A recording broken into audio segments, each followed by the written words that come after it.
今仔日全台湾拢放风台假，双北市基隆还有桃园虽还未发布陆上风台警报，昨暗嘛宣布讲放风台假。今仔早起台北市是有透风无落雨，还有出日头。因为昨暗晡是基隆市大先宣布讲要放风台假，就有人质疑讲，连面要面对罢免投票的陈国良有政治的考量。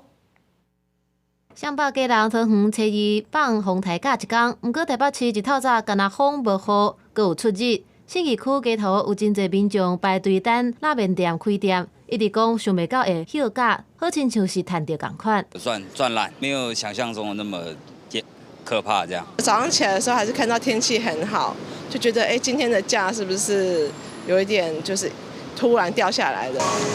镜头来到大卖场，也有真侪人全家出动，把握机会来采买宝贵买食食。我们很幸运，那当然是大家都是赚到的。反正放假嘛，就也出来走走，没什么风雨。还没有预期会放假，但是就蛮惊讶的。按照目前气象署的预报，双北、基隆、桃园初三的半暝才会算入去三桃二风台的警戒区。